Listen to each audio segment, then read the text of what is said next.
എല്ലാവർക്കും നമ്മുടെ ഇന്നത്തെ ക്ലാസ്സിലേക്ക് സ്വാഗതം. ഇന്ന് നാം പഠിക്കാൻ പോകുന്നത് ഹൈറ്റ്സ് ആൻഡ് ഡിസ്റ്റൻസ് അഥവാ അകലങ്ങളും ഉയരങ്ങളും.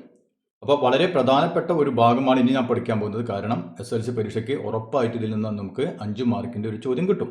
അപ്പോൾ അതുകൊണ്ട് വളരെ ശ്രദ്ധിച്ച് തന്നെ ഇരിക്കുക. നാം കഴിഞ്ഞ ക്ലാസ്സിലായിട്ട് ഈ സൈൻ, കോസിറ്റാൻ അല്ലേ, ഇതൊക്കെ എവിടെയാണ് ഉപയോഗിക്കുക എന്ന് നമ്മൾ പഠിച്ചു കഴിഞ്ഞു. ഇനി നമുക്ക് നേരിട്ട് അളക്കാൻ കഴിയാത്ത ഇപ്പോൾ വലിയ മരങ്ങളുടെ ഉയരം അല്ലെങ്കിൽ വലിയ വലിയ കുന്നുകളുടെ ഉയരങ്ങൾ അല്ലേ, ഇതൊക്കെ നമുക്ക് നേരിട്ട് മെഷർ ചെയ്യാൻ ബുദ്ധിമുട്ടുള്ള കാര്യങ്ങളാണ്. അല്ലെങ്കിൽ അത് എത്ര ദൂരത്തിലാണ്, അപ്പം എന്നീ കാര്യങ്ങളൊക്കെ നമുക്ക് എന്ത് ചെയ്യാൻ പറ്റും? ഈ സൈൻ, കോസ്, ടാൻ, പ്രത്യേകിച്ച് ടാൻ ഉപയോഗിച്ചുകൊണ്ട് നമുക്കിത് കണ്ടുപിടിക്കാൻ പറ്റും.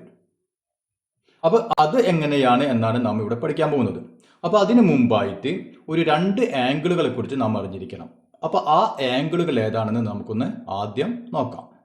അപ്പോൾ നാം ഒരു ബിൽഡിങ്, ഇതൊരു ബിൽഡിംഗ് ആണെന്ന് വിചാരിക്കുക. ഒരു ബിൽഡിംഗ്, ഈ ബിൽഡിങ്ങിൻ്റെ മുകളിൽ നാം നിൽക്കുന്നു വിചാരിക്കുക. ഈ മുകളിൽ നമ്മൾ നിൽക്കുന്നു, ബിൽഡിങ്ങിൻ്റെ മുകളിൽ നിൽക്കുന്നു. അപ്പോൾ നമ്മുടെ തൊട്ടടുത്ത് ഒരു മരം ഉണ്ടെന്ന് വിചാരിക്കുക. ഒരു വലിയൊരു മരമുണ്ട്. ഓക്കെ. അപ്പോൾ നാം ഇവിടെ നിന്ന് നാം നേരെ നോക്കാമെന്ന് വിചാരിക്കുക. ശ്രദ്ധിക്കുക, നേരെ നോക്കാമെന്ന് വിചാരിക്കുക. ഇപ്പോൾ നമ്മൾ ഫോട്ടോ എടുക്കാൻ വേണ്ടിയിട്ട് നമ്മൾ നേരെ നോക്കാൻ പറയും അല്ലേ. അപ്പോൾ അതേപോലെ നമ്മൾ നേരെ നോക്കുകയാണെങ്കിൽ ഇതാണ് നമ്മുടെ വ്യൂ വര. അതായത് ഈ നോട്ടം എന്ന് പറയുന്നതിന് എന്തിന് പാരലായിരിക്കും? നമ്മുടെ ഈ ഗ്രൗണ്ടിന് പാരലായിരിക്കും അല്ലേ. ഇതാണ് നമ്മുടെ നിലം അല്ലെ, ഗ്രൗണ്ട്. അപ്പോൾ ഈ ഗ്രൗണ്ടിന് പാരലായിട്ടായിരിക്കും നമ്മൾ ഈ നോക്കുക അല്ലെ. സ്ട്രെയിറ്റ് ആയിട്ട് നോക്കുക. നമുക്ക് ഇപ്പം ഈ മരത്തിന്റെ ഈ ഭാഗത്തായിരിക്കും നമുക്ക് കാണാൻ പറ്റുക അല്ലെ. ഇതിനെ നാം പറയുന്നത് സ്ട്രൈറ്റ് വ്യൂ എന്ന് പറയും അല്ലെ. Straight view, straight view. അതായത് സാധാരണ നോട്ടം നമ്മൾ സ്ട്രെയിറ്റ് നോക്കുമ്പോൾ ഇങ്ങനെയാണ് വരിക അല്ലേ. ഇനി നമുക്കിതിൻ്റെ മുകളിൽ ഒരു പരുന്തിരിക്കുന്നു വിചാരിക്കാം. ഇതിൻ്റെ മുകൾ ഭാഗം കാണണം. അങ്ങനെയാണ് നമുക്ക് എന്ത് ചെയ്യേണ്ടി വരും? നമ്മൾ ഈ നോട്ടം, നമ്മുടെ കണ്ണിൻ്റെ നോട്ടം എന്തായിരിക്കും? ഇങ്ങനെ പോകും അല്ലേ. എന്നാലേ നമുക്ക് ഈ മുകളിലുള്ള സാധനത്തെ കാണാൻ പറ്റുള്ളൂ അല്ലേ. ഇങ്ങനെ നോക്കിക്കഴിഞ്ഞാൽ, അതായത് നമ്മൾ മുകളിലേക്ക് നാം ഉയർത്തി കഴിഞ്ഞാൽ നമുക്ക് ഈ മുകളിലിരിക്കുന്ന ഈ കിളിയെ അല്ലെങ്കിൽ ഈ മരത്തിൻ്റെ മുകൾ ഭാഗം കാണാൻ പറ്റുള്ളൂ. അപ്പോൾ ഇവിടെ നോക്കി ഒരു ആംഗിൾ ഉണ്ടാവുന്നുണ്ട് അല്ലേ. അല്ലേ, ഇത് നമ്മുടെ സ്ട്രെയിറ്റ് വ്യൂ. ഇതിങ്ങനെ നമ്മൾ മുകളിലേക്ക് നോക്കിക്കഴിഞ്ഞാൽ നമുക്ക് ഈ മുകളിൽ ഒളിക്കുന്ന വസ്തു അല്ലെങ്കിൽ ഇതിൻ്റെ മരത്തിൻ്റെ മുകളറ്റം നമുക്ക് കാണാൻ പറ്റുള്ളൂ. അപ്പോൾ ഇവിടെ ഒരു ആംഗിൾ ഉണ്ടാകുന്നുണ്ട്. അപ്പോൾ ഇതിനെ പറയുന്ന പേരാണ് angle of elevation. Angle of elevation. അപ്പോൾ ആംഗിൾ ഓഫ് എലിവേഷൻ എന്ന് പറയുന്നത് മേൽക്കോൺ.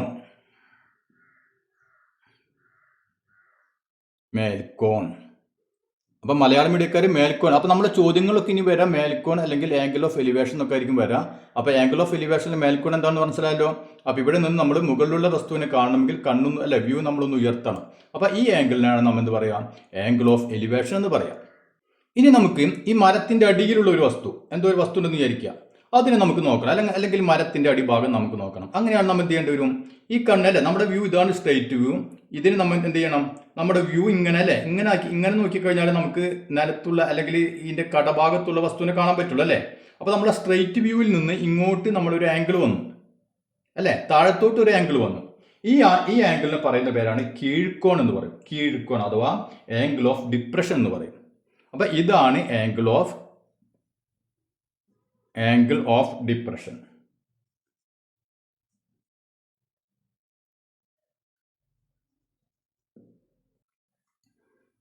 അപ്പോൾ മലയാളത്തിൽ കീഴ്ക്കോൺ എന്ന് പറയും. കീഴ്ക്കോൺ. അപ്പോൾ ഞാൻ പറഞ്ഞ പോലെ തന്നെ ചോദ്യങ്ങളിൽ ഇനി മേൽക്കോൺ, കീഴ്ക്കോൺ അല്ലെങ്കിൽ angle of elevation, angle of depression എന്നുണ്ടാവുള്ളൂ. അപ്പോൾ ആംഗിൾ ഓഫ് എലിവേഷൻ എന്ന് പറഞ്ഞാൽ മനസ്സിലായല്ലോ. നമ്മൾ കണ്ണിങ്ങനെ ഉയർത്തിയിട്ട് കാണുമ്പോൾ ഈ ആംഗിൾ ഓഫ് എലിവേഷൻ, ഇങ്ങനെ താഴ്ത്തി കാണുന്നത് ആംഗിൾ ഓഫ് ഡിപ്രഷൻ അല്ലേ. ഇതാണ് സ്ട്രെയിറ്റ് വ്യൂ. അപ്പോൾ ഇത്രയും കാര്യങ്ങൾ നല്ലവണ്ണം മനസ്സിലായില്ലേ. ഇനി നമുക്ക് ഒരു എക്സാമ്പിൾ ചെയ്ത് നോക്കാം. അപ്പോൾ പിന്നെ നമുക്ക് പെട്ടെന്ന് അത് മനസ്സിലാക്കാൻ പറ്റും. അപ്പോൾ നമ്മുടെ ടെക്സ്റ്റ് ബുക്കിലെ പേജ് നമ്പർ 123 ഒരു ചോദ്യം ഉണ്ട്. അത് നല്ലവരും നോക്കിയേ. A person 1.7 meters tall standing 10 meters away from the foot of a tree sees the top of the tree at an angle of elevation 40 degree. What is the height of the tree? മനസ്സിലായല്ലോ. അപ്പോൾ ഞാൻ പറഞ്ഞല്ലോ, ഉറപ്പായിട്ടും നമ്മുടെ പരീക്ഷയ്ക്ക് 5 മാർക്കിനുള്ള ചോദ്യം വരുന്ന ഒരു ഭാഗമാണിത്. അതുകൊണ്ട് ശ്രദ്ധിച്ചിരിക്കാം. ഇവിടെ എന്താണ് പറഞ്ഞിട്ടുള്ളത്? ഒരു മരത്തിൻ്റെ ചുവട്ടിൽ നിന്ന് 10 മീറ്റർ അകലെ നിൽക്കുന്ന ഒരാൾ അല്ലെ, 10 മീറ്റർ അകലെ ഒരാൾ നിൽക്കുന്നു. അയാള് ഈ മരത്തിന്റെ മുകൾ ഭാഗം 40 ഡിഗ്രി ആംഗിൾ ഓഫ് എലിവേഷൻ എന്ന് പറഞ്ഞാൽ മേൽക്കോൺ അല്ലെ, മേൽക്കോണിൽ കാണുന്നു. അങ്ങനെയാണെങ്കിൽ പിന്നെ മാത്രമല്ല അയാളുടെ ഉയരം പറഞ്ഞിട്ടുണ്ട് 1.7 മീറ്റർ ആണ് അയാളുടെ ഹൈറ്റ്. അങ്ങനെയാണെങ്കിൽ മരത്തിന്റെ ഉയരം എത്ര? ഇതാണ് ചോദ്യം. അപ്പോൾ ഇത്തരം ചോദ്യങ്ങൾ വന്നാൽ ചോദ്യം നല്ലവണ്ണം വായിച്ചു നോക്കി നമ്മൾ എന്ത് ചെയ്യണം? നമ്മൾ ആദ്യം റഫായിട്ട് ഒരു ഫിഗർ വരയ്ക്കണം. ആ ഫിഗർ കൃത്യമായി കഴിഞ്ഞാൽ തന്നെ നിങ്ങൾക്ക് കുറച്ച് മാർക്ക് കിട്ടും. മാത്രമല്ല അത് ക്ലിയർ ആയാൽ കൃത്യമായാൽ തന്നെ നമുക്ക് ബാക്കി കാര്യങ്ങൾ ചെയ്യാൻ പറ്റുള്ളൂ. അപ്പോൾ ഇവിടെ നോക്കി ഒരു മരം കാണുന്നു അല്ലേ, മരമാണ്. അപ്പോൾ നമ്മൾ എന്ത് ചെയ്യുക? ഒരു ലൈൻ വരച്ചു, ഒരു മരം വരച്ചു. അപ്പോൾ ഇതാണ് നമ്മുടെ ട്രീ, മനസ്സിലായല്ലോ? ഇതാണ് നമ്മുടെ മരം. ഇതെന്താണ് പറഞ്ഞിട്ടുള്ളത്? 10 മീറ്റർ അകലെ നിന്ന് ഒരാൾ ഈ മരം നോക്കുന്നു അല്ലെ. അപ്പൊ നമുക്ക് ഇതിൽ നിന്ന് കുറച്ചും കൂടി നീങ്ങിയിട്ട് ഒരാള് അല്ലെ, അപ്പൊ ആള് നമുക്ക് ഇതുപോലെ ഒരു വര വരച്ചാൽ മതി. അപ്പൊ ഇതാണ് നമ്മുടെ ആള്. അയാൾ എന്ത് കാണുന്നു? ടോപ്പ് ഓഫ് ദി ട്രീ, മരത്തിന്റെ മുകൾ ഭാഗം കാണുന്നു. എങ്ങനെ? ആൻ എലിവേഷൻ ഓഫ് 40 ഡിഗ്രി അല്ലെ. അപ്പൊ ഇയാള് ഈ മരത്തിന്റെ മുകൾ ഭാഗം കാണുന്നു. അപ്പൊ നമ്മൾ എന്ത് ചെയ്യുക? ഇവിടെ ഇങ്ങോട്ട് ഒരു വര വരയ്ക്കാം. മനസ്സിലായില്ലേ? അപ്പൊ ഇയാള് മരത്തിന്റെ മുകൾ ഭാഗം ഇങ്ങനെ കാണുന്നു. ഇനി നോക്കിയേ, ഇയാളുടെ ഉയരം നമുക്ക് തന്നിട്ടുണ്ട്. എത്രയാണ്? 1.7 മീറ്റർ അല്ലേ. അപ്പൊ 1.7 മീറ്റർ ഇങ്ങോരെ ഉയരം. ഇനി നമുക്ക് ഈ ഡിസ്റ്റൻസ് തന്നിട്ടുണ്ടല്ലോ. എത്രയാണ് ഡിസ്റ്റൻസ്? 10 മീറ്റർ അല്ലെ. 10 മീറ്റർ ദൂരത്തിലാണ് ഇയാൾ നിൽക്കുന്നത്. അപ്പൊ നമുക്ക് എന്ത് ചെയ്യാം? അങ്ങനെ വരച്ചിട്ട് ഒരു 10 മീറ്റർ അതിൽ അടയാളപ്പെടുത്താം. അപ്പൊ ഇത് 10 മീറ്റർ. ഇതാണ് ട്രീ. ഇനി നമുക്ക് ആംഗിൾ ഓഫ് എലിവേഷൻ അല്ലെ, അതായത് മേൽക്കോൺ തന്നിട്ടുണ്ട്. മേൽക്കോൺ എത്ര ഡിഗ്രിയാണ്? 40 ഡിഗ്രി അല്ലെ. അപ്പൊ മേൽക്കോൺ എന്താണെന്ന് പറഞ്ഞു. ഇയാള് നോക്കിയാൽ ഇവിടുന്ന് സ്ട്രെയിറ്റ് നോക്കുകയാണെങ്കിൽ ഇതാണ് സ്ട്രെയിറ്റ് ലൈൻ അല്ലെ, സ്ട്രെയിറ്റ് വ്യൂ. ഇവിടെ ഉണ്ടാവുന്ന ആംഗിൾ ആണ് മേൽക്കോൺ. അപ്പൊ നമുക്ക് എന്ത് ചെയ്യാം? ഇവിടെ നിന്ന് ഇങ്ങോട്ടൊരു സ്ട്രെയിറ്റ് ലൈൻ ആദ്യം വരച്ചു കൊടുക്കാം. അപ്പൊ ഇതാണ് സ്ട്രെയിറ്റ് ലൈൻ. ഇനി ഈ ആംഗിൾ ആണ് മേൽക്കോൺ. ഇത് എത്ര ഡിഗ്രി എന്ന് പറഞ്ഞിട്ടുണ്ട്? ഇത് 40 degree. Angle of elevation 40 degree. മനസ്സിലായില്ലേ? അപ്പൊ ഇത്രയും വരച്ച് കഴിഞ്ഞാൽ നമ്മുടെ ഫിഗർ ഓക്കെ ആയി. ഇനി ഇങ്ങോട്ട് നോക്കിയാൽ നമുക്ക് എന്താണ് കണ്ടുപിടിക്കേണ്ടത്? ഈ മരം, ഇതാണ് മരം അല്ലെ, മരത്തിന്റെ ഹൈറ്റ് കിട്ടണം. അപ്പൊ നമുക്ക് ഇവിടെ ഈ ആംഗിൾ തന്നിട്ടുണ്ട്. ഈ ആംഗിൾ തന്നിട്ടുണ്ടെങ്കിൽ നോക്കിയാൽ ഇതിൽ ഏതെങ്കിലും ഒരു സൈഡ് നമുക്ക് ഇപ്പോൾ ഒരു ട്രയാങ്കിൾ അല്ലെ, ഈ ട്രയാങ്കിളിന്റെ ഏതെങ്കിലും ഒരു സൈഡ് കിട്ടാൻ നമുക്ക് ഇത് കണ്ടുപിടിക്കാമല്ലോ. ഇത്രയും ദൂരം നമുക്ക് കണ്ടുപിടിക്കാൻ അറിയാം അല്ലേ. അപ്പൊ ഇവിടെ നോക്കിയേ, ഇത് 10 മീറ്റർ ആണെങ്കിൽ ഇത് എത്ര ഉണ്ടായിരിക്കും? ഇതും 10 മീറ്റർ തന്നെ അല്ലെ. ഇത് 10 ആണെങ്കിൽ ഇത് 10. അപ്പൊ നമുക്ക് 40 കിട്ടി, 10 കിട്ടി. അങ്ങനെയാണെങ്കിൽ ഈ ദൂരം നമുക്ക് കണ്ടുപിടിച്ചൂടെ? മരത്തിന്റെ മുഴുവൻ ഉയരം നമുക്ക് കിട്ടില്ല, പക്ഷെ ഇവിടെ മുതൽ ഇവിടം വരെയുള്ള ഉയരം നമുക്ക് കിട്ടും. അപ്പോൾ നമുക്ക് എളുപ്പത്തിന് പണിയാം. ഒരു പേര് കൊടുക്കാം. ഈ മരത്തിന് AB എന്നിരുന്നോട്ടെ, പിന്നെ ഇയാൾ CD അല്ലേ. നമുക്കാണെങ്കിൽ ഈ പോയിന്റിന് E എന്ന് കൊടുക്കാം. ഇനി നമുക്ക് നോക്കിയാൽ ടാൻ എടുക്കാൻ കാരണം എന്താ? നമുക്ക് ഓപ്പോസിറ്റ് സൈഡാണ് കണ്ടുപിടിക്കേണ്ടത്. ഈ സമീപവശം നമുക്കറിയാം, അതുകൊണ്ടാണ് നമ്മൾ ടാൻ എടുത്ത്. അത് ടാൻ 40 സീക്രട്ട് എന്ത് വരും? Opposite side AE. ശ്രദ്ധിക്കുക, AB അല്ല കിട്ടുക, AE by adjacent side CE. അപ്പൊ ഇനി ടാൻ 40യുടെ വാല്യൂ എത്രയാണ്? 0. നമ്മൾ ടേബിൾ ഉണ്ടാവും, അതിൽ നമുക്ക് ചോദ്യത്തിൽ തരും 8391 അല്ലെ. ഇതാണ് ടാൻ 40 സീക്രട്ട് ടു AE. നമുക്ക് കണ്ടുപിടിക്കണം AE ബൈ CE. നമുക്കറിയാം എത്രയാണ്? 10. അങ്ങനെയാണെങ്കിൽ AE എന്ത് വരും? AE സീക്രട്ട് ടു ക്രോസ് ചെയ്യണം അല്ലേ. അതായത് 10 ഇൻറ്റു 0.8391 സീക്വൽ ടു 10 കൊണ്ട് ഗുണിക്കുമ്പോൾ ഒരു പോയിന്റ് നീക്കിയിടുക അല്ലേ. അതായത് 8.391. ഇതാണ് AE അല്ലേ. നമുക്ക് മരത്തിന് മൊത്തം നീളം കിട്ടണമെങ്കിൽ എന്ത് വേണം? AEയുടെ കൂടെ ഇത് കൂട്ടണം, ഇയാളെ ഹൈറ്റും കൂടി ഇവിടെ കൂട്ടണ്ടേ അല്ലേ. ഇയാളുടെ ഹൈറ്റ് എന്ന് പറഞ്ഞാൽ ഇവിടെ 1.7 അല്ലേ. ഈ ഹൈറ്റ് തന്നെ ഇവിടെ ഉണ്ടാവും. ഹൈറ്റ് ഓഫ് ദി ട്രീ, മരത്തിന്റെ ഉയരം എന്ത് വരും? ഇതിന്റെ കൂടെ 8.391, ഇതാണ് 8.391, അതിന്റെ കൂടെ 1.7 കൂടിയും കൂട്ടണം അല്ലെ. 1.7 സീക്വൽ എത്ര വരും? 10 സംതിങ് വരും അല്ലെ. 10.091 അല്ലെ. 10.091 10 നിട്ടാലും മതി. അത്രയും മീറ്ററാണ് ഹൈറ്റ്. അപ്പോൾ ഇതെങ്ങനെ കണ്ടുപിടിക്കാമെന്ന് മനസ്സിലായല്ലോ ഇല്ലേ. അപ്പോൾ ഈ മെത്തേഡ് ഉപയോഗിച്ചാണ്. ഇനി നമുക്ക് കുറച്ചും കൂടി ബുദ്ധിമുട്ടുള്ള ചോദ്യങ്ങളൊക്കെ വരും. അപ്പോൾ ഇതാണ് നമ്മുടെ മെത്തേഡ്. അപ്പോൾ ക്ലിയർ ആയല്ലോ? ഓക്കെ. ഇനി നമുക്ക് അടുത്ത പേജ് നമ്പർ 124 മറ്റൊരു ചോദ്യം ഉണ്ട്, അത് നമുക്കൊന്ന് ചെയ്ത് നോക്കാം. A person 1.8 meters tall standing atop a lighthouse 25 meters high see a board at an angle of depression 35 degree. How far is the board from the foot of the lighthouse? എന്താണ് ചോദ്യം? അയാൾ ഉയരം തന്നിട്ടുണ്ട് 1.8 meter ഹൈറ്റ് ഉള്ള ഒരാൾ standing top of A light house അല്ലെ, ഒരു light ഹൗസിന്റെ മുകളിൽ നിൽക്കുന്നു. അതിന്റെ ഹൈറ്റ് നമുക്ക് തന്നിട്ടുണ്ട്, എത്രയാണ്? 25 മീറ്റർ. അവിടെ നിന്ന് നോക്കിയപ്പോൾ 35 ഡിഗ്രി ആംഗിൾ ഓഫ് ഡിപ്രഷൻ, അതായത് കീഴ്ക്കോണിൽ അല്ലെ, 35 ഡിഗ്രി കീഴ്ക്കോണിൽ എന്ത് കണ്ടു? ഒരു ബോട്ട് കണ്ടു. ഇയാൾ നിൽക്കുന്ന ഈ ലൈറ്റ് ഹൗസിന്റെ അടിയിൽ നിന്ന് എത്ര ദൂരത്തിലാണ് ഈ ബോട്ട് എന്നാണ് ചോദ്യം. അപ്പോൾ ഞാൻ മുമ്പ് പറഞ്ഞ പോലെ തന്നെ ചോദ്യം നല്ല ഒന്ന് വായിച്ചു കഴിഞ്ഞിട്ട് നമ്മൾ എന്ത് ചെയ്യുക, അതിനനുസരിച്ചൊരു ഫിഗർ വരയ്ക്കാം. അപ്പോൾ ഇവിടെ നമ്മൾ ആദ്യം എന്ത് ചെയ്യണം? 25 മീറ്റർ ഉയരമുള്ള ഒരു ലൈറ്റ് ഹൗസിന്റെ മുകളിൽ നിന്ന് ഒരാൾ അല്ലെ, ഒരാൾ. അപ്പോൾ നമുക്ക് ആദ്യം എന്ത് ചെയ്യാം? ഒരു ലൈറ്റ് ഹൗസ്, ഒരു വര വരയ്ക്കുക, ലൈറ്റ് ഹൗസ്, അതിന്റെ മുകളിൽ ഒരാളെ കൊടുക്കുക, അതും ഒരു ചെറിയൊരു വര വരയ്ക്കാം. അപ്പോൾ ഇതാണ് നമ്മുടെ ലൈറ്റ് ഹൗസ് അല്ലെ, ഇത് ലൈറ്റ് ഹൗസ്. ഇതിന്റെ നീളം ഉയരം നമുക്ക് തന്നിട്ടുണ്ട് 25 മീറ്റർ. ഓക്കെ, ഇതിന്റെ മുകളിൽ നിന്ന് ഒരാൾ നിൽക്കുന്നു അല്ലെ. ഇപ്പൊ ഇതാണ് ആള്. ഇയാളുടെ ഹൈറ്റ് നമുക്ക് തന്നിട്ടുണ്ട് 1.8 മീറ്റർ. ഇനി ഇയാള് ഈ താഴെയുള്ള ഒരു ബോട്ട് കാണുന്നു അല്ലെ. അപ്പൊ താഴെ ഇവിടെ ഒരു ബോട്ട് ഉണ്ട്, ബോട്ട് കാണുന്നു. അപ്പൊ നമുക്ക് എന്ത് ചെയ്യാം? ഇവിടെ നിന്ന് ഇങ്ങോട്ട് ഒരു ലൈൻ വരയ്ക്കാം അല്ലെ. അപ്പൊ ഓക്കെ, അപ്പൊ ഇതാണ് നമ്മുടെ ബോട്ട് ഇവിടെ നിന്ന് കാണുന്നു. അപ്പൊ ഇവിടെ നമുക്ക് ആംഗിൾ ഓഫ് ഡിപ്രഷൻ തന്നിട്ടുണ്ട്. എത്രയാണ് ആംഗിൾ ഓഫ് ഡിപ്രഷൻ? അതായത് കീഴ്ക്കോൺ എത്രയാണ്? 35 ഡിഗ്രി അല്ലെ. അപ്പൊ കീഴ്ക്കോൺ എന്ന് പറഞ്ഞാൽ എന്താണ്? ഇത് പലരും പെട്ടെന്ന് ഇത് 35 എഴുതും. ഇതല്ല കീഴ്ക്കോൺ. ഇവിടെ ശ്രദ്ധിക്കാൻ ഞാൻ തുടക്കത്തിൽ തന്നെ പറഞ്ഞു, കീഴ്ക്കോൺ എന്ന് പറഞ്ഞാൽ എന്താണ്? ഇതാണ് സ്ട്രേറ്റ് ലൈൻ അല്ലെ, അതായത് ഇതാണ് സ്ട്രൈറ്റ് വ്യൂ. ശ്രദ്ധിക്കുക, ഇവിടെ തെറ്റിക്കരുത്. സ്ട്രൈറ്റ് വ്യൂ അതായത് നമ്മൾ സാധാരണ നോക്കാറുള്ള നോട്ട് ഇങ്ങനെയാണ് അല്ലെ. അപ്പൊ ഇവിടെ നിന്ന് ഇങ്ങോട്ടുള്ള ആംഗിൾ ആണ് കീഴ്ക്കോൺ എന്ന് പറയുന്നത്. അപ്പൊ ഇതാണ് 35. അപ്പൊ പല കുട്ടികളും പെട്ടെന്ന് എന്ത് ചെയ്യും? ഇത് വരച്ചിട്ട് ഇവിടെ അങ്ങോട്ട് 35 എഴുതി വെക്കും. ഇതല്ല 35, ഇവിടെയാണ് 35. മനസ്സിലായില്ലേ? ഓക്കെ, നമുക്ക് ഞാൻ എന്താണ് കണ്ടുപിടിക്കേണ്ടത്? ഈ ചുവട്ടിൽ നിന്ന് ഈ ബോട്ടിലേക്ക് എത്രയായിരിക്കും ദൂരം അല്ലെ. അപ്പൊ ഇവിടെ നമുക്ക് ലൈൻ വരച്ചു കൊടുക്കാം. ഇനി നമുക്ക് ഇതാണ് കണ്ടുപിടിക്കേണ്ടത്. നോക്കിയേ, ഈ ട്രയാങ്കിളിന്റെ ഇത് നമുക്കറിയാം 25ഉം കൂടെ എത്ര കൂട്ടണം? 1.8ഉം കൂടി കൂട്ടിക്കഴിഞ്ഞാൽ ഈ ഡിസ്റ്റൻസ് നമുക്ക് കിട്ടി അല്ലെ. ഇത് കിട്ടി. ഇത് കണ്ടുപിടിക്കണം. പക്ഷെ എന്താണ്? ഇതിൻ്റെ ഉള്ളിൽ ഏതെങ്കിലും ഒരു ആംഗിൾ നമുക്ക് കിട്ടണം അല്ലേ.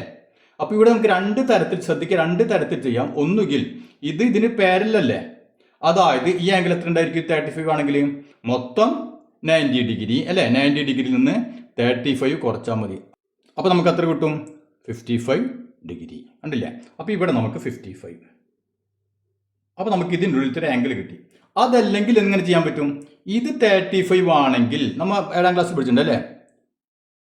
ഇങ്ങനെ വരാണെങ്കിൽ ഇത് ഈ ആംഗിൾ തന്നെ ആയിരിക്കും ഇവിടെ ഉണ്ടാവും അല്ലേ. അപ്പൊ ഇത് 35 ആണെങ്കിൽ ഇവിടെ എത്രയായിരിക്കും? ഇവിടെയും 35 തന്നെ ആയിരിക്കും അല്ലേ. അപ്പൊ നമുക്ക് ഇവിടെ 35 കൊടുത്തിട്ടും ചെയ്യാം, അല്ലെങ്കിൽ ഇവിടെ 55 കൊടുത്തിട്ടും ചെയ്യാം. എങ്ങനെ ചെയ്താലും ഒരേ ഉത്തരം തന്നെ ആയിരിക്കും നമുക്ക് കിട്ടുക.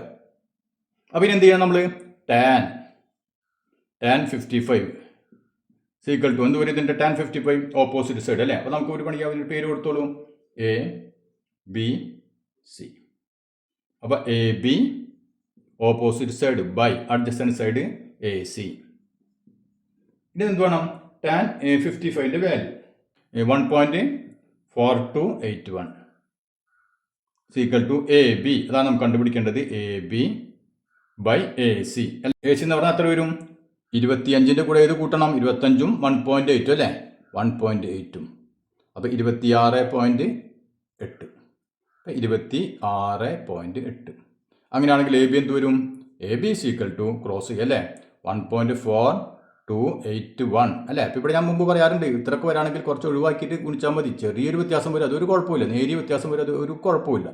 അപ്പോൾ ഇവിടെ നമുക്ക് 1.4281 ഇൻറ്റു 26.8 മനസ്സിലായി. അപ്പോൾ ഇത് ഒഴിവാക്കിയിട്ട് ഗുണിക്കാം. അപ്പോൾ നമുക്കിത് ഗുണിച്ച് കഴിഞ്ഞാൽ നമ്മുടെ ഉത്തരം കിട്ടും. ഏറെക്കുറെ 38.2 സംതിങ് കിട്ടും. 27 ആ 26 ഒക്കെ കിട്ടും. അത്രയും മീറ്റർ. മനസ്സിലായില്ലേ? അപ്പോൾ ഈ രീതിയിൽ ചെയ്യണം. അപ്പോൾ ഇവിടെ ശ്രദ്ധിക്കേണ്ട കാര്യം, ഇങ്ങനെ തന്നു കഴിഞ്ഞാൽ ഒരിക്കലും ഈ ആംഗിൾ ഇവിടെ കൊണ്ട് മാർക്ക് ചെയ്യരുത്. ഇവിടെയാണ് കീഴ്ക്കോൺ, അത് തെറ്റിക്കാൻ പാടില്ല. ഇനി നമുക്ക് അതിൻ്റെ ഇടയിൽ മറ്റൊരു ചോദ്യം കൂടി ഉണ്ട്. പക്ഷേ ആ ചോദ്യം തന്നെ നമുക്ക് എന്താണ്, അതേ ടൈപ്പ് സെയിം ചോദ്യം തന്നെ നമ്മുടെ പേജ് നമ്പർ 125 നമുക്ക് ചെയ്യാനുണ്ട്. അതുകൊണ്ട് നമുക്കിപ്പോൾ തൽക്കാലം അത് ചെയ്യേണ്ട, അതിലെ സംഖ്യകളൊന്നും മാറിയെന്നേ ഉള്ളൂ. ഓക്കെ, ഇനി നമുക്ക് നമ്മുടെ ടെക്സ്റ്റ് ബുക്കിലെ പേജ് നമ്പർ 125 ആദ്യത്തെ ചോദ്യം ഒന്ന് ചെയ്ത് നോക്കാം. അപ്പോൾ ആദ്യത്തെ ചോദ്യം, when the sun is seen at an angle of elevation of 40 degree, the length of a tree's shadow is 18 meters. What is the height of the tree? എന്താണ് പറഞ്ഞിട്ടുള്ളത്? സൂര്യൻ അല്ലെ, സൂര്യൻ 40 ഡിഗ്രി മേൽക്കോണിലായിരിക്കുമ്പോൾ ഒരു ട്രീയുടെ ഷാഡോ, നിഴലിന്റെ നീളം എത്രയാണ്? 18 മീറ്റർ ആണ്. അപ്പോൾ ഞാൻ പറഞ്ഞിരുന്നു ഇത് നമ്മുടെ ചോദ്യത്തിനനുസരിച്ചുകൊണ്ട് ഒരു ഫിഗർ വരയ്ക്കണം അല്ലേ, ഫിഗർ ശ്രദ്ധിച്ച് വരയ്ക്കുക, ഫിഗർ തെറ്റിക്കഴിഞ്ഞാൽ നമുക്ക് ഉത്തരവും തെറ്റും. അതുകൊണ്ട് ശ്രദ്ധിച്ച് വായിച്ചിട്ട് ഫിഗർ വരയ്ക്കുക. പലരും ഫിഗർ വരയ്ക്കരുത് തെറ്റിക്കും. അപ്പോൾ ഇവിടെ നമ്മൾ എങ്ങനെയാണ് ഫിഗർ വരയ്ക്കുന്നത് നോക്കിയാൽ, സൂര്യൻ അല്ലെ, സൂര്യൻ 40 ഡിഗ്രി മേൽക്കോണിലായിരിക്കുമ്പോൾ ഒരു മരത്തിന്റെ ഷേഡോ അല്ലെ നിഴല് 18 മീറ്റർ ആണ്. അപ്പോൾ ഇതാണ് നമ്മുടെ മരം. ഇപ്പോൾ നമുക്ക് സൂര്യൻ ഇവിടെ ആണെന്ന് വിചാരിക്കുക, ഇവിടെ എവിടെയാണെങ്കിൽ നമുക്ക് കൊടുക്കാം. ഇവിടെയാണ് സൂര്യൻ എന്ന് വിചാരിക്കുക. അതായത് സൂര്യൻ ഇപ്പോൾ ഇതിന്റെ സൂര്യൻ ഇവിടെയാണെങ്കിൽ ഇവിടെയാണെന്ന് വിചാരിക്കുക, സൂര്യൻ എവിടെയാണെങ്കിൽ ഇതിന്റെ നിഴൽ എങ്ങനെ വരും, ഇപ്പുറത്തിന് വരാം അല്ലേ. അപ്പൊ പലരും തെറ്റിച്ചിട്ട് ഇവിടെ സൂര്യൻ കൊടുത്തും അവിടെ തന്നെ നിഴൽ കൊടുക്കും. സൂര്യൻ ഇപ്പുറത്താണെങ്കിൽ നിഴൽ ഇപ്പുറത്തായിരിക്കും വരാം അല്ലേ, അതുപോലെ സൂര്യൻ ഇപ്പുറത്താണെങ്കിൽ നിഴൽ ഇപ്പുറത്തായിരിക്കും വരാം. അതും പലരും ഇപ്പോഴും തെറ്റിക്കാറുണ്ട്. അപ്പൊ ശ്രദ്ധിക്കുക, ഇവിടെ ഇത് മരം, ഇത് സൂര്യൻ അല്ലേ. അപ്പൊ ഇതിന്റെ നിഴൽ എവിടെയായിരിക്കും വരാം, ഇപ്പുറത്തായിരിക്കും നിഴൽ വരാം അല്ലേ. അതായത് നമുക്ക് നിഴൽ ഇതിന്റെ ഇങ്ങോട്ടൊരു നിഴൽ വരും. അപ്പൊ ഇതാണ് മരം, ഈ മരത്തിന്റെ നിഴലാണ് ഇത് അല്ലെ. ഇനി ഇവിടെ നോക്കിയേ, സൂര്യൻ 40 ഡിഗ്രി മേൽക്കോളിലാണ് അല്ലെ. അതായത് ഇവിടെ നിന്ന് ഇതിപ്പോ നിലത്താണ് ഗ്രൗണ്ട്, അവിടെ നിന്ന് 40 ഡിഗ്രി മേൽക്കോളിലാണ് സൂര്യൻ നിൽക്കുന്നത് അല്ലെ. അതായത് നമുക്ക് ഇവിടുത്തെ ആംഗിൾ തന്നിട്ടുണ്ട്, എത്രയാണ്, 40 ഡിഗ്രി. ഇപ്പൊ മനസ്സിലായില്ലേ, ഇത് നമ്മുടെ മരം, ട്രീ, ഇതാണ് നിഴല്, ഷാഡോ, ഇത് നിഴല് അല്ലെ. ഈ ആംഗിൾ നമുക്ക് തന്നിട്ടുണ്ട്, എത്രയാണ്, 40 ഡിഗ്രി. ഇത്രയും മനസ്സിലല്ലോ. ഇവിടെ സൂര്യൻ ഇങ്ങനെ ഉദിക്കുമ്പോൾ ഈ മരത്തിന്റെ നിഴല് ഇവിടേക്ക് വരും അല്ലെ. അപ്പൊ ഇതാണ് നിഴൽ, ഇങ്ങനെ വന്നു, ഈ ആംഗിൾ നമുക്ക് 40 ഡിഗ്രി തന്നിട്ടുണ്ട്. അങ്ങനെയാണെങ്കിൽ ഈ മരത്തിന്റെ ഉയരം എത്രയായിരിക്കും എന്നാണ് ആദ്യത്തെ ചോദ്യം. അപ്പൊ നമുക്ക് എന്ത് ചെയ്യാം, പേര് കൊടുക്കാം അല്ലെ, ABC എന്ന് കൊടുത്തു. ഇവിടെ മരത്തിന്റെ ഉയരമാണ് കണ്ടുപിടിക്കേണ്ടത്, ഇത് കണ്ടുപിടിക്കണം. നമുക്ക് ഈ ആംഗിൾ അറിയാം, 40 ഡിഗ്രി അല്ലെ. ഈ ഷാഡോയുടെ നീളം നമുക്ക് തന്നിട്ടുണ്ട് അല്ലെ. എത്രയാണ്, length of the shadow is 18 metre. 18 metre ആണ് ഇതിന്റെ നിഴല് അല്ലെ. അപ്പൊ നമുക്ക് ഇത് കണ്ടുപിടിക്കാലോ. എങ്ങനെ കണ്ടുപിടിക്കാം, tan 40 അല്ലെ. ഓപ്പോസിറ്റ് സൈഡും അഡ്ജസ്റ്റന്റ് സൈഡും വന്നു കഴിഞ്ഞാൽ tan 40 സൈക്കിൾ ഇത് വരും, ഇതിന്റെ opposite side BC by AB. അപ്പോൾ നമുക്ക് tan 40യുടെ വാല്യൂ നോക്കാം, എത്രയാണ്, 0.8391 ഈക്വൽ ടു BC. അതാണ് നമ്മൾ കണ്ടുപിടിക്കേണ്ടത്, മരത്തിന്റെ ഉയരം ബൈ AB. നമുക്കറിയാം 18. അങ്ങനെയാണെങ്കിൽ BC എന്ത് കിട്ടും, BC ഈക്വൽ ടു 18 ഇൻറ്റു 0.8391. അപ്പോൾ നമുക്ക് എത്ര കിട്ടും, 15.1 മീറ്റർ. ഇനി അതിൽ രണ്ടാമതൊരു കാര്യം കൂടി ചോദിച്ചിട്ടുണ്ടല്ലോ. എന്താണ് ചോദിച്ചിട്ടുള്ളത്, what would be the length of the shadow when the sun is at an elevation of 80 degree. അതായത് ഈ സൂര്യൻ 80 ഡിഗ്രി എലിവേഷൻ, അതായത് മേൽക്കോളിലായി കഴിഞ്ഞാൽ നിഴലിന്റെ നീളം എത്രയായിരിക്കും എന്നാണ് ചോദ്യം. ഇവിടെ നോക്കിയാൽ, ശ്രദ്ധിച്ചു നോക്കിയാൽ എന്താണ് പറഞ്ഞിട്ടുള്ളത്. ഇപ്പം ഇവിടെ എലിവേഷൻ 40 ഡിഗ്രിയാണ് അല്ലേ. ഇനി എലിവേഷൻ എത്രയും മാറുന്നു, എലിവേഷൻ 80 ഡിഗ്രി ആകുന്നു. അങ്ങനെയാണെങ്കിൽ അതായത് സൂര്യന്റെ പൊസിഷൻ മാറി അല്ലേ. സൂര്യന്റെ പൊസിഷൻ മാറുക എന്ന് പറഞ്ഞാൽ നമുക്ക് നോക്കിയാൽ ഇവിടെ 40, ഇപ്പം ഇത് 40 അല്ലേ. അപ്പോൾ ഇത് 80 ഡിഗ്രി ആവാന്ന് പറഞ്ഞാൽ ഇങ്ങോട്ട് നീങ്ങലല്ല ചെയ്യുക അല്ലെ. ഇങ്ങോട്ട് നീങ്ങുമ്പോൾ എന്ത് വരും, 40 എന്നുള്ളത് 30 ആവും, 20 ആവും, 10 ആവും, അങ്ങനെ പോവുള്ളൂ അല്ലേ. അപ്പൊ ഇവിടെ ആംഗിൾ കൂടി, അതിന്റെ അർത്ഥം എന്താണ്, ഇത് കുറേ കൂടി ഇങ്ങോട്ട് വന്നു അല്ലെ. ഇവിടെ 40 ആകുമ്പോൾ ഇവിടെ 50, 60, 70, 80 അങ്ങനെ വന്നു. ഇവിടെ കണ്ട, ഇവിടെ സ്ട്രൈറ്റ് ലൈനായി, അത് 90 ഡിഗ്രി ആയി. അപ്പൊ നമുക്കിവിടെ 80 ഡിഗ്രിയിൽ ഇത് 40ക്ക് പകരം 80 ഡിഗ്രി ആകുമ്പോൾ ഈ ഷേഡോയുടെ നീളം എത്രയായിരിക്കും എന്നാണ് ചോദ്യം. അപ്പൊ ഇവിടെ നമുക്ക് 80 ഡിഗ്രി, അപ്പൊ ഇത് 80 ഡിഗ്രി. അപ്പൊ ഫിഗർ വരയ്ക്കുമ്പോൾ ശ്രദ്ധിക്കുക, ഇങ്ങോട്ടും കൊണ്ട് വരയ്ക്കുക. ഇങ്ങോട്ട് പോകുമ്പോൾ ആംഗിൾ കുറഞ്ഞു പോകും, ഇങ്ങോട്ട് വരുമ്പോൾ കൂടി വരാം അല്ലേ. ഓക്കെ, അപ്പോൾ ഇത് 80 ഡിഗ്രി ആകുമ്പോൾ നമുക്കറിയാം, അപ്പോൾ സൂര്യൻ എവിടെ ആയിരിക്കും, ഇവിടെ ഉണ്ടാകുന്ന സൂര്യൻ ഇവിടെ എത്തിയിട്ടുണ്ടായിരിക്കും. സൂര്യൻ നിങ്ങൾ വരയ്ക്കേണ്ട, നിങ്ങൾക്ക് മനസ്സിലാവാൻ വേണ്ടി ഞാൻ വരച്ചാണ്. അപ്പോൾ ഇവിടെ ആകുമ്പോൾ, സൂര്യൻ ഇവിടെ ആകുമ്പോൾ ഇതിന്റെ ഈ മരത്തിന്റെ നിഴൽ ഇങ്ങോട്ടായിരിക്കും അല്ലേ. അപ്പോൾ ഇത്രയും ഉണ്ടായിരിക്കുമല്ലോ ഷാഡോയുടെ നീളം. നമുക്കിത് എങ്ങനെ കണ്ടുപിടിക്കാൻ പറ്റും, നമുക്ക് പറയാം. നോക്കിയാൽ ട്രീയുടെ നീളം അല്ലേ, ട്രീയുടെ നീളം നമുക്ക് ഓൾറെഡി കിട്ടിയിട്ടുണ്ട്. എത്ര, 15.1 കിട്ടി.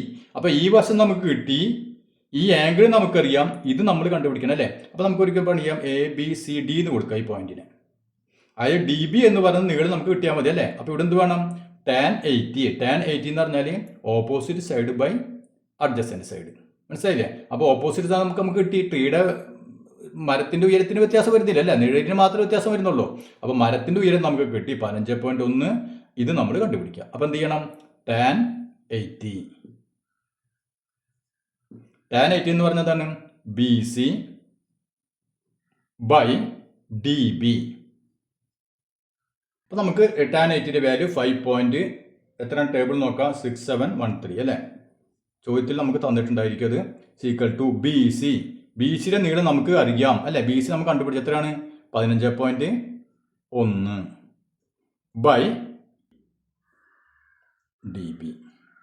അപ്പോൾ ഡി ബി ആണ് നമുക്ക് കണ്ടുപിടിക്കേണ്ടത്. അപ്പോൾ നമുക്ക് എന്ത് ചെയ്യണം? ക്രോസ് ചെയ്യണം അല്ലേ? ക്രോസ് ചെയ്യുമ്പോൾ എന്ത് വരും? ഡി ബി ഇൻറ്റു, ശ്രദ്ധിക്കുക, D B into 5.6713 is equal to എന്ത് വരും? 15.1. അങ്ങനെയാണെങ്കിൽ അതിൽ നിന്ന് D B equal to 15.1 by 5.6713. അപ്പോൾ ഇവിടെ നമുക്കൊരു പണി ചെയ്യാം. ഇവിടെ നോക്കിയാൽ 5.6713 അല്ലേ? ചെറുതല്ലേ? ചെറിയ സംഖ്യ. അപ്പോൾ നമുക്ക് ഇതിനെ ഒഴിവായി പോയിക്കോട്ടെ. അപ്പോൾ ഇനി നമുക്ക് 15.1നെ 5.67 കൊണ്ട് ഹരിക്കണം അല്ലേ? അപ്പോൾ നമുക്ക് ഇവിടെ പോയിന്റ് ഒഴിവാക്കാൻ ഇവിടെ 2 സ്ഥാനമാണ്. അപ്പോൾ നമുക്ക് എന്ത് ചെയ്യണം? 100 കൊണ്ട് ഗുണിക്കണം. അപ്പോൾ ഇവിടെയും 100 കൊണ്ട് ഗുണിക്കണം അല്ലേ? അപ്പോൾ ഇതിനെ 100 കൊണ്ട് നമ്മൾ ഗുണിക്കുന്നു, ഇതിനെയും നമ്മൾ 100 കൊണ്ട് ഗുണിക്കുന്നു. അപ്പോൾ എന്ത് വരും? നമുക്ക് ഇതിനെ 100 കൊണ്ട് ഗുണിച്ചാൽ 1 മാറി പിന്നെ ഒരു 0 കൂടി ചേർത്ത് കൊടുക്കണം അല്ലേ? അപ്പോൾ നമുക്ക് 1510 കിട്ടി ബൈ ഇതിനെ 100 കൊണ്ട് ഗുണിച്ചു കഴിഞ്ഞാൽ പോയിന്റ് പോയി, നമുക്ക് 567 കിട്ടി അല്ലേ? ഇനി നമുക്ക് 15 വേഗം 1510 നമുക്കിത് ഹരിക്കാൻ സമയമില്ല, ഹരിക്കണം 567. 1510 567 എത്ര പ്രാവശ്യം പോകും? 2 പ്രാവശ്യം പോകുള്ളൂ അല്ലേ? 14 ബാക്കി 1 12 1 13 ബാക്കി 1 10 1 11 കുറയ്ക്കുമ്പോൾ 6 7 3 അല്ലേ? 376 കിട്ടി. ഇനി പോവില്ല. അപ്പോൾ നമ്മൾ പോയിന്റ് ഇട്ട് 0 ചേർത്ത് കൊടുത്ത് ഇനി 3760 6 5 30 30 അപ്പോൾ 6 പ്രാവശ്യം പോകും അല്ലേ? 42 ബാക്കി 4 6 36 4 40 4 6 5 34 34 3402. ഇനി കുറയ്ക്കുമ്പോഴോ 8 5 3 അല്ലേ? അപ്പോൾ 358. അപ്പോൾ നമ്മൾ വീണ്ടും ഒരു 0 ഇട്ട് കൊടുത്തു. അപ്പോൾ എത്ര വരും? 6 പ്രാവശ്യം തന്നെ പോകുള്ളൂ അല്ലേ? 6 പ്രാവശ്യം 6 കൊണ്ട് നമ്മൾ 577 നമ്മൾ ഗുണിച്ചിട്ടുണ്ട്. അത്ര 3402 അല്ലേ? 3402. അപ്പോൾ അത്ര മതി. നമുക്ക് 2.66 കിട്ടി സീക്വൽ ടു 2.66. അപ്പോൾ നമ്മുടെ ലെങ്ത് ഓഫ് ഷാഡോ അല്ലേ? ലെങ്ത് ഓഫ് ഷാഡോ അതായത് ഇതിൻ്റെ നീളം എത്രയായിരിക്കും? 2.66 മീറ്റർ. അപ്പോൾ ഇവിടെ ഹൈറ്റ് ഓഫ് ട്രീ അല്ലേ? Height of tree